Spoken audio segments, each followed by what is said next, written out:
Pastor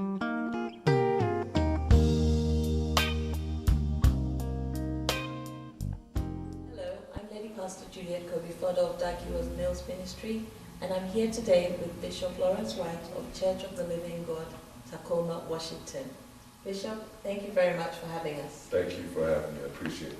Wonderful. Bishop, could you tell us how you got in contact with Heward-Mills Ministry?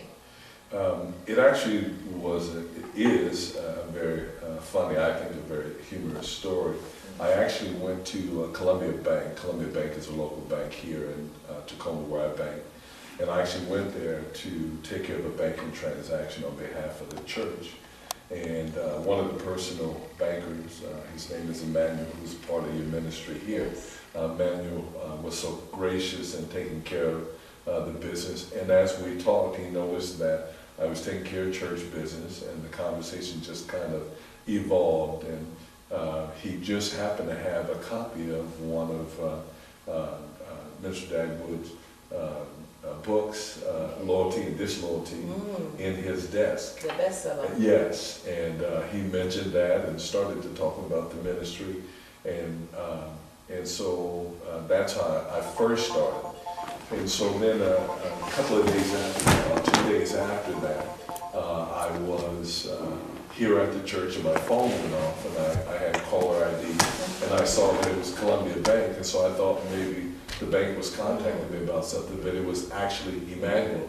And Emmanuel said, Bishop, sorry to disturb you. I just really appreciated our fellowship, and just wanted to know if we could just build upon that. And so he wanted to introduce me to Reverend Nee.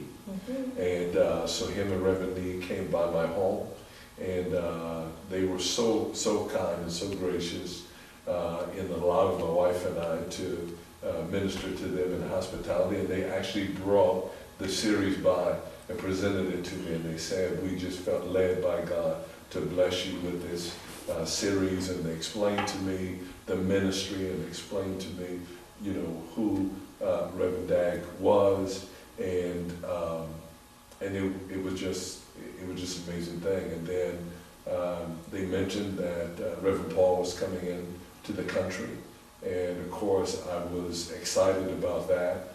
And we talked about the possibility of hosting some community events, and I really felt that the Lord was clearly speaking, saying that this was an appropriate time and season to really partner and to be a conduit to His word getting out.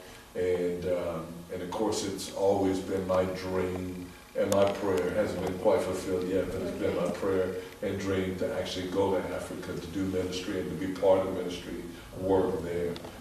So I said, well, God, maybe this is the doorway.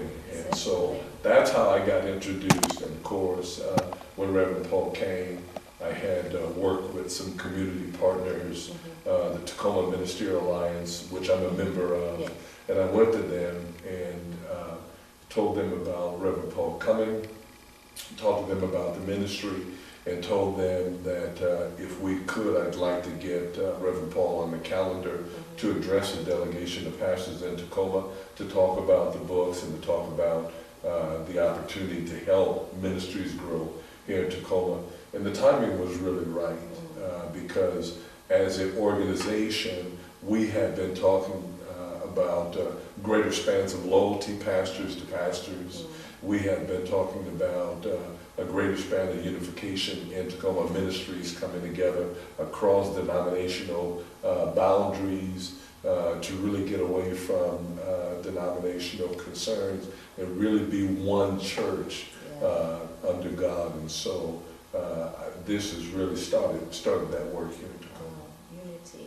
And since then, you've had a DLC in your own church with your church leaders. How did that go? Unbelievable. The message was rhema. The message was relevant. It was refreshing. Immediately, I started getting calls from many of my ministry leaders the very next day. Many of them left away purchasing individual books, book on humility. Formula for humility. Yes. Of course, loyalties, disloyalties.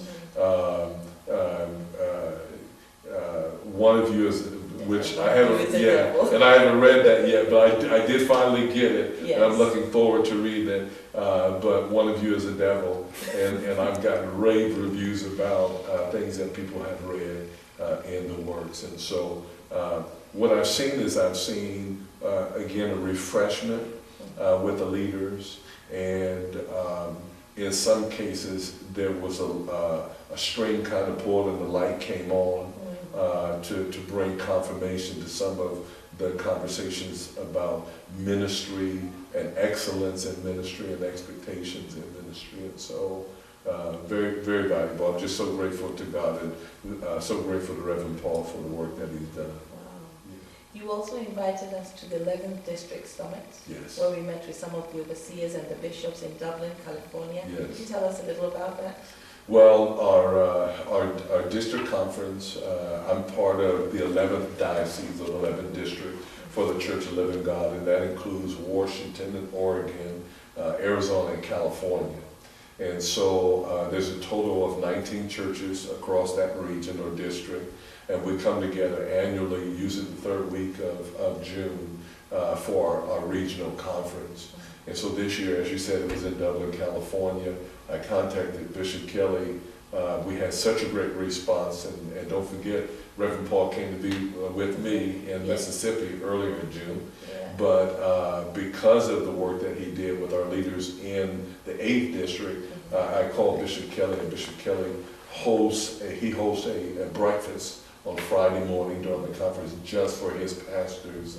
And Reverend Paul came in and again just shared a very real and very relevant word. Bishop Kelly was overwhelmed. The pastors were delighted. It brought me great joy. And the joy was really in being able to see Reverend Paul and yourself walk in the fulfillment of the assignment. Because this is ministry assignment. It's not just vacation. It's ministry assignment. It's kingdom building. And to see you all be able to fulfill this assignment was very satisfying and refreshing for me. So yeah, so it was a wonderful time. Wonderful, thank you. Yeah. I know you have your Macarius pack. Yes. Do you have a favorite book out of your pack? As always, loyalties and disloyalties. Which is, it's a huge issue, and it's not only a huge issue in Church Living God Tacoma, it's not only a huge issue, Church of Living God as an organization, it's a very real issue in the kingdom. There's a reason why God in His Word speaks to a house divided against itself. And there's a reason why the prophet Isaiah said, "Come now, let us reason together."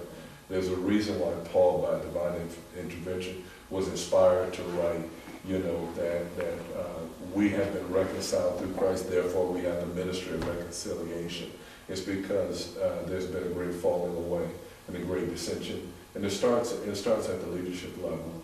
And so in reading the book and in being able to talk with leaders about different aspects of the books, it has really left an indelible mark upon our lives as leaders in the kingdom. And how has it impacted the leaders in your church in particular? It has allowed them to, in many ways, have confirmation of some of the things that I've been sharing with them as expectations in ministry.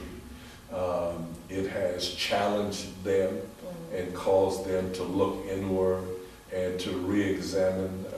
The Bible's very clear. It said, "Let a man first examine himself."